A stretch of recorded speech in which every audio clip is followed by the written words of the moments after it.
Shalom Bapak Ibu dan Saudara-saudari yang kekasih di dalam Tuhan Yesus Kristus. Kita bersyukur kalau kita masih diberikan nafas kehidupan dan terus dipelihara oleh Tuhan. Kita bertemu lagi pada pagi hari ini dalam renungan firman Tuhan gereja kita. Mari kita mulai dengan berdoa memohon pertolongan Allah Roh Kudus. Tuhan Allah Bapa kami yang bertata di dalam kerajaan sorga, ya Tuhan kami bersyukur kepadamu. Kami masih diberikan nafas kehidupan dan terus menerus Engkau menopang kami. Kami bersyukur ya Tuhan kekuatan-kekuatan yang Tuhan berikan agar kami dapat bertahan dalam menghadapi berbagai kesulitan kehidupan. Kami bersyukur untuk berkat-berkat-Mu. Terima kasih Tuhan. Ya Tuhan tolonglah kami pada hari ini. Kami akan merenungkan firman-Mu, berbicaralah kepada kami melalui firman-Mu untuk terus menguatkan kami. Berilah kami hati yang mentaati firman Tuhan dan mendengarkan serta mengamalkan, melakukannya. Terima kasih ya Tuhan, di dalam nama Tuhan Yesus kami berdoa dan bersyukur. Amin.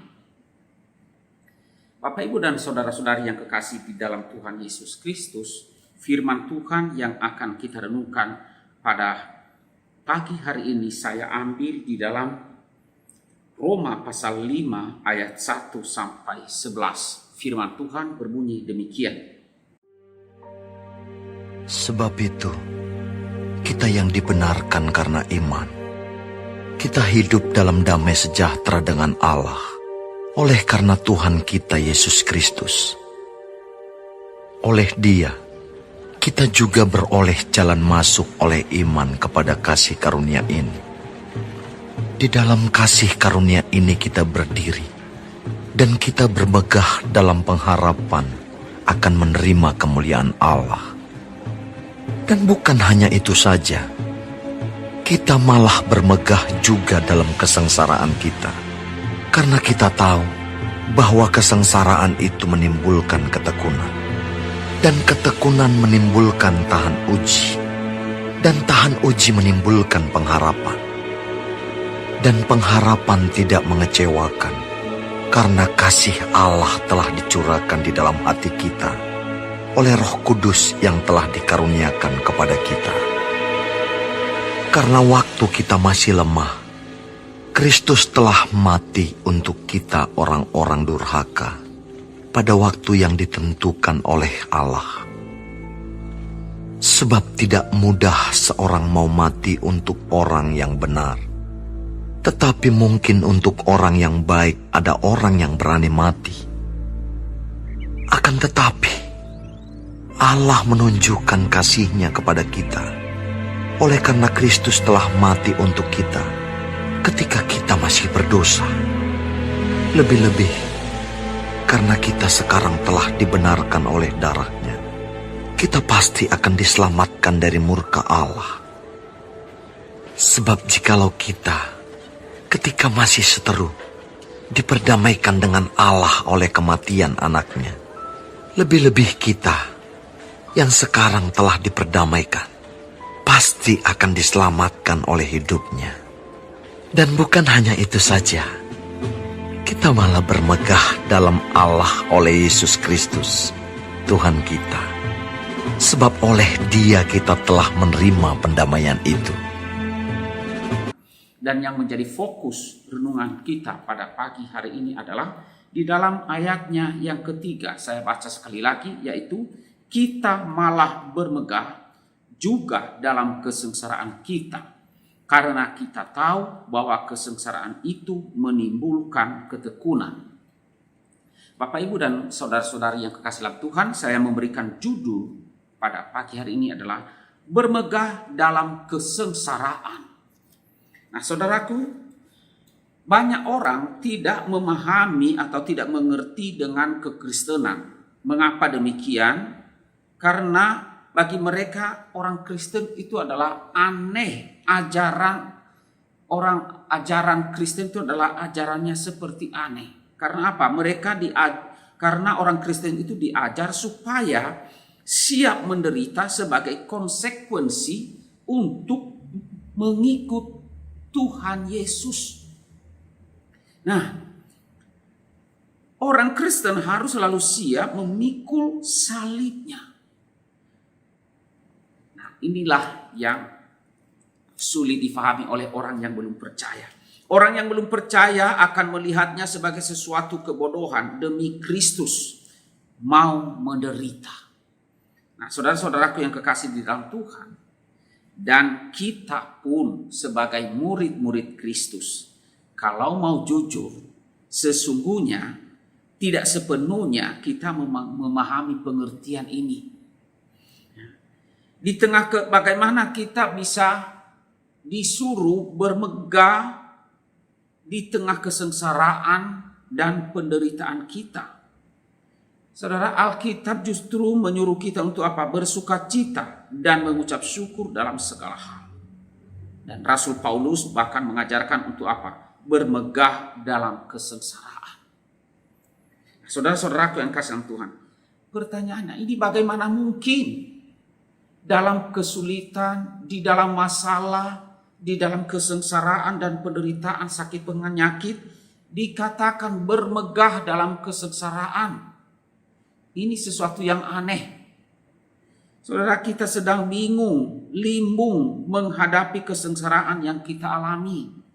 Apa yang harus dimegahkan melalui penderitaan, melalui penyakit, melalui masalah, rasanya tidak ada, saudara. Kepedihan akan terus datang bagaikan jalan yang tak berujung. Fitnahan, hinaan, ketidakadilan, sakit, penyakit, kemerosotan, tekanan terus-menerus datang menghampiri kehidupan kita. Bagaimana bisa kita bersukacita? Bagaimana kita bisa bersyukur? Bagaimana kita bisa bermegah? Kita bingung dan lelah dengan semua penderitaan ini. Namun demikian, saudara, sekali lagi Alkitab, firman Allah berkata dan mengajar kepada kita, bermegah dan bersukacitalah karena penderitaan itu. Saudara, ini benar. Apa alasannya? Karena penderitaan itu adalah sebuah proses. Butuh waktu untuk menjalaninya. Penderitaan juga merupakan sebuah pengujian atas kesetiaan kita kepada Tuhan. Jika kita berhasil melewati penderitaan ini, akan jadi sebuah pembuktian atas iman kita dalam mengikut Tuhan kita Yesus Kristus. Itu adalah bukti. Jadi melalui penderitaan, saudara, kita diajar untuk bertahan.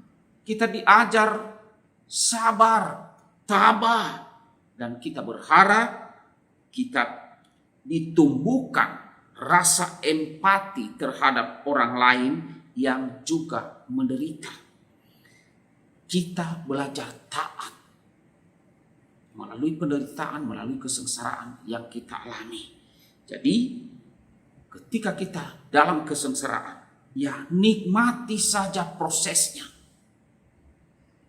Nah, saudara-saudaraku yang kekasih dalam Tuhan, mungkin kita dan saya yakin semua kita pada saat ini merasa tak mampu berjalan saat ini karena terlalu banyak beban berat yang kita pikul, yang kita alami. Saudara, tidak apa-apa. Ya. Luangkanlah waktumu untuk apa? Untuk berlutut berdoa di hadapan Tuhan. Naikkan syukur kepadanya.